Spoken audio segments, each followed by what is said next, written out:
नमस्कार विद्यार्थी मित्रांनो, ग्रो अकॅडमी या युट्यूब चॅनलवर तुमचे मनापासून स्वागत आहे। विद्यार्थी मित्रांनो, TAIT एक्झाम जून महिन्यामध्ये होण्याची शक्यता नाकारता येणार नाही, कारण त्यांनी मे आणि जून दिलेला आहे। मे मध्ये जर ऍड आली, समजा 30 एप्रिलच्या दरम्यान ऍड आली, मे पूर्ण महिना फॉर्म भरण्यासाठी जाईल आणि जून महिन्यामध्ये त्यांनी शेड्यूल टाकलं जाईल। आता विद्यार्थी मित्रांचं बऱ्याच लोकांचं सर परीक्षा पुढे जाईल का, परीक्षा अलीकडे येईल का? अलीकडे तर येणार नाही अजिबात, पण पुढे जाईल का हा भ्रम आहे आणि विद्यार्थी कन्फ्युज आहेत की आता काय वाचणं गरजेचं आहे, येणाऱ्या परीक्षेमध्ये आपल्याला पास व्हायचंय तर काय वाचणं गरजेचं आहे आणि कोणत्या नोट्स वापरणं गरजेचं आहे, क्लासला कोणत्या फॉलो करणं गरजेचं आहे, कोणत्या विषयावर फोकस करणं गरजेचं आहे, याबद्दल सविस्तर माहिती आपण आजच्या या व्हिडिओमध्ये पाहणार आहोत। तत्पूर्वी चॅनलवर नवीन असाल तर चॅनलला सबस्क्राईब करायला विसरू नका। चला मित्रांनो, चालू करून देतो मी आजच्या या व्हिडिओला।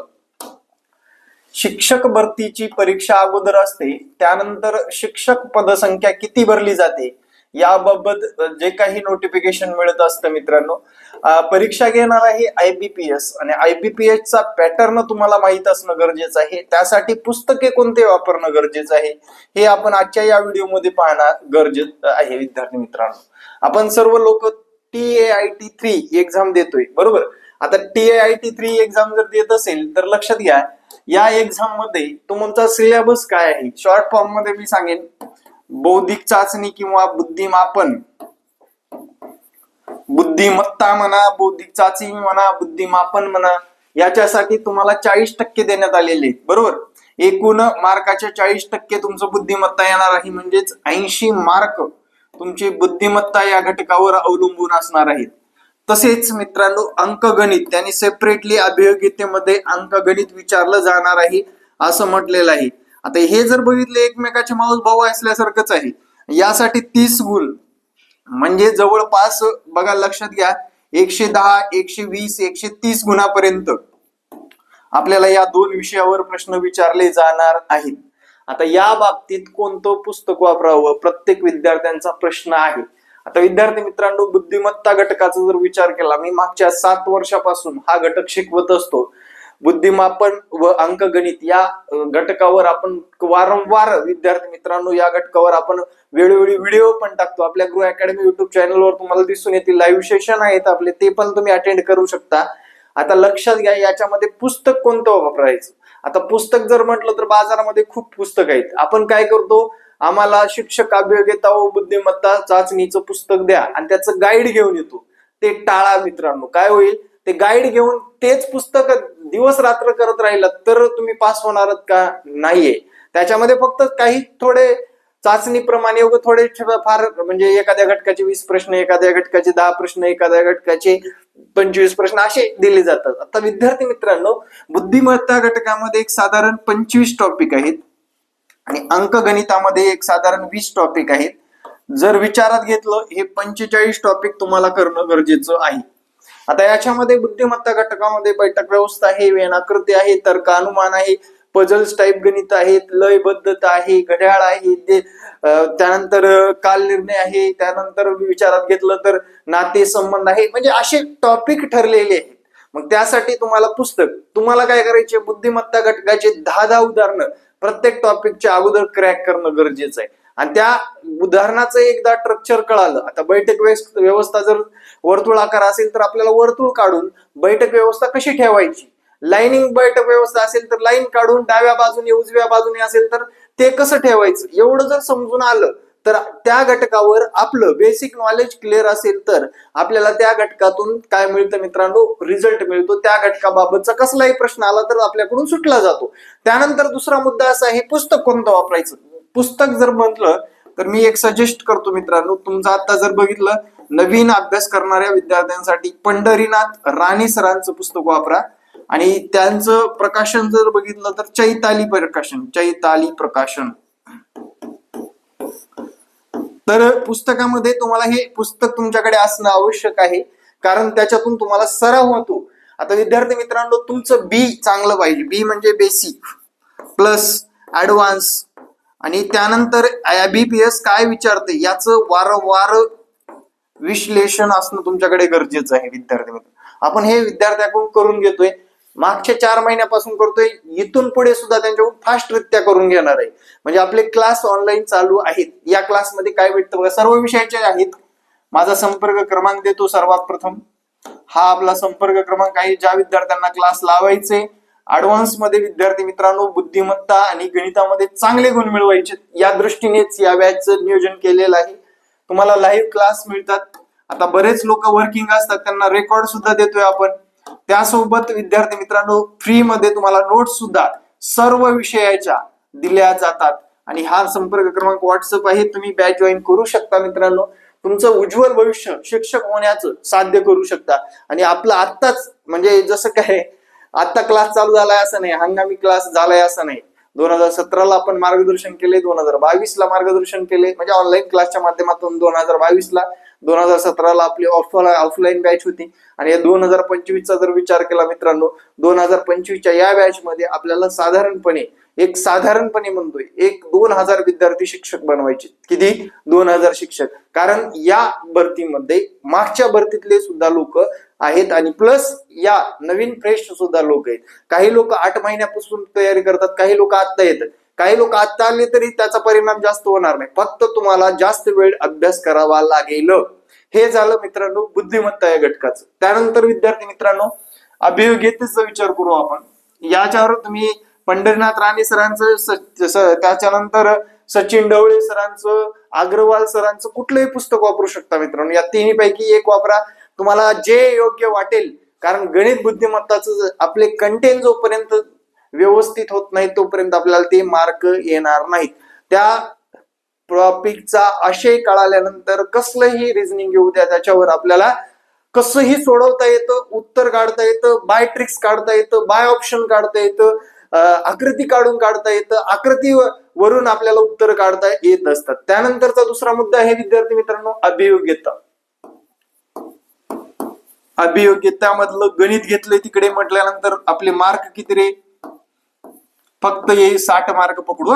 कारण गणित घेतलंय म्हटल्यानंतर 90 मार्क आली. या 90 मार्कामध्ये काय काय असतं बघा. मराठी व्याकरण कंपल्सरी, आपण महाराष्ट्रामध्ये राहतो म्हटल्यानंतर मराठी व्याकरणावर प्रश्न असतातच. इंग्रजी आपला पिच्छा सोडत नसते, इंग्रजी आपल्याला कायम असतं, म्हणजे असतंच. कुठलीही स्पर्धा परीक्षा द्या, मराठी इंग्रजी असतं, कारण महाराष्ट्रामध्ये राहतो म्हणून मराठी. आणि इंग्रजीचं किती नॉलेज आहे, आगामी काळामध्ये जे काही पॅटर्न बदलत चालले त्यानुसार ते इंग्रजी सुद्धा ठेवतात. त्यानंतर मित्रांनो, कल आवड समायोजन म्हणजेच आपलं बालमानस. कल आवड समायोजन, व्यक्तिमत्व विकास, हे लय मोठा विषय ठेवलाय त्यांनी, व्यक्तिमत्व विकास.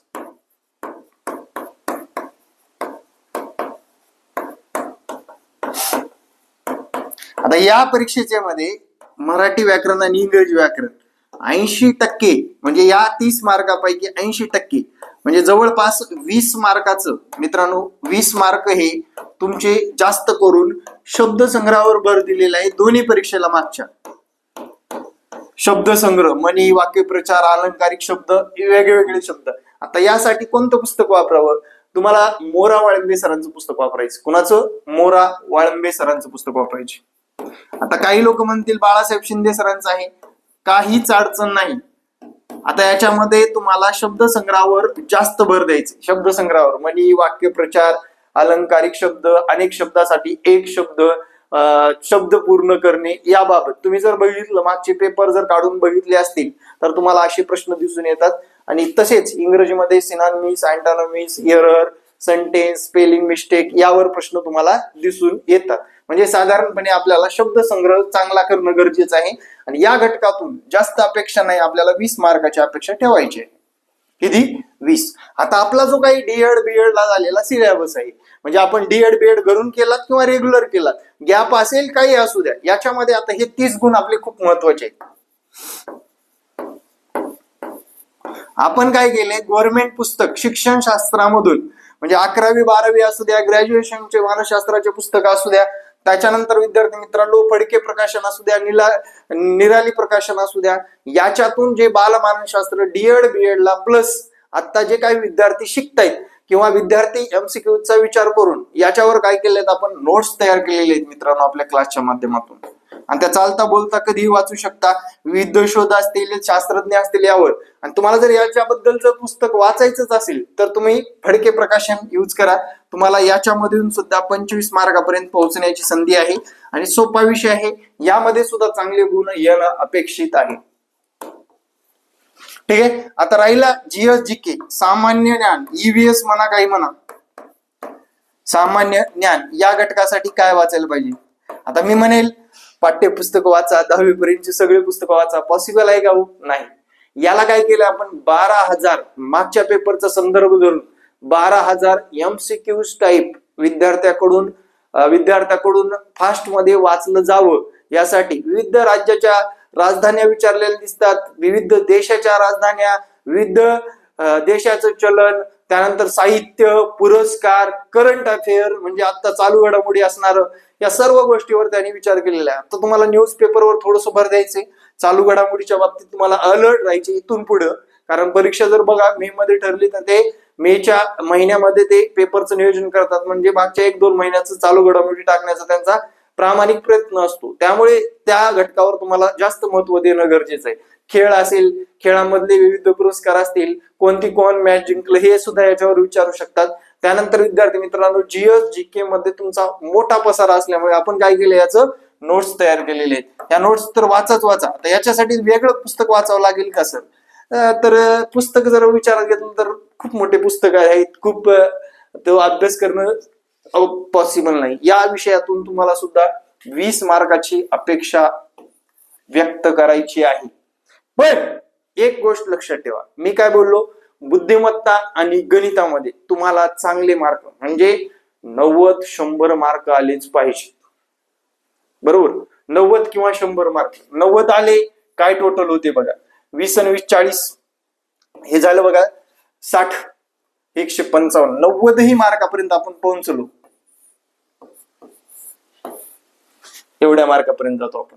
बरोबर, एवढ्या मार्कापर्यंत जातो. जर इथं 80 वर गेलो परत 140 145 मार्क.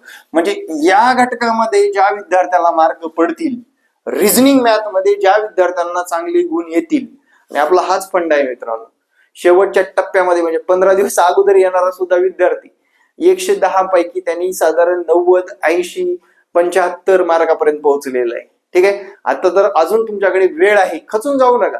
खचून गेल्यानंतर तुम्हाला काय होणार आहे, परीक्षेमध्ये मार्क येणार नाहीत, अरे मला हे क्रॅक होतोच का नाही असा भ्रम निर्माण होणार आहे. आणि सगळ्यात महत्वाचं म्हणजे वेळ आणि तुमचा सराव तुम्हाला इथं मॅटर करणार आहे. आणि तो आपण ऑनलाईनच्या क्लासच्या माध्यमातून रोज 10 मिनिट त्या गोष्टीवर डिस्कस होणार आहे मित्रांनो. रोज 10 मिनिट की कसा प्रश्न टॅकल करणं गरजेचं आहे, कोणत्या प्रश्नाला किती महत्व द्यायचं. एखादा प्रश्न 5 सेकंदात उत्तर काढून देणारा असतो, एखादा 40 सेकंद घेतो, एखादा 1 मिनिट घेतो. तो 1 मिनिट घेणारा प्रश्न सुद्धा आपल्याला 30 सेकंदावर आणायचं. म्हणजे रिझनिंग मॅथवर जास्त काम करायचंय, म्हणजेच आपला स्कोर. आता हा स्कोर सांगितलं मी 9वी 10वी 11वी 12वी सिलेक्ट होण्यासाठी. ते 1ली ते 5वी 120 पर्यंत ठीक आहे, आणि 6वी ते 8वी 130 पर्यंत ठीक आहे, आणि 9वी 10वीचा जर विचार केला 140 145 150 मार्क आले पाहिजे, तरच आपण आगामी काळामध्ये शिक्षक होऊ शकणार आहोत. ठीक आहे. त्यामुळे जो आत्ताचा वेळ आहे खूप महत्वाचा आहे मित्रांनो. घाबरून न जाता एक पुस्तक आणायचं नाही, प्रॉपर पुस्तक आणायचे आणि आगामी काळाची तयारी करायची. आता सेल्फ स्टडी होईल का?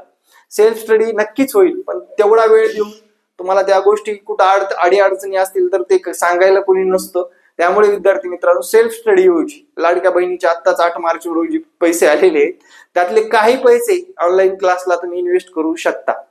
दुसरा मुद्दा, सर क्लास तुमचेच का लावायचे, दुसरे पण लावा. तुम्हाला जिथे आवडेल तिथे लावा, पण मार्गदर्शनाखाली अंडर खाली काम करा.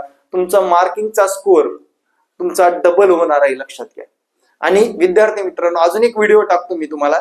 या व्हिडिओमध्ये अभ्यासाचं नियोजन कसं करावं, डेलीचं शेड्यूल कसं ठेवावं याबद्दल मी सविस्तर मार्गदर्शन करणार आहे. तुम्हाला लक्षात आलं असेल या व्हिडिओच्या माध्यमातून काय सांगतोय. सर्वात प्रथम या व्हिडिओच्या माध्यमातून एक गोष्ट क्लिअर करा, एखादं गाईड आणून आपण पास होणार नाही. बुद्धिमत्ता, अंकगणित या घटकावर जास्त महत्व द्यावं लागेल. पॅटर्न नुसार आपल्याला अभ्यास करावा लागेल. पुस्तकं हाताळताना मागच्या पेपरचा आधार घ्यावा लागेल. ऑनलाईन परीक्षा असल्यामुळे सराव व वेळेचं नियोजन करावं लागेल.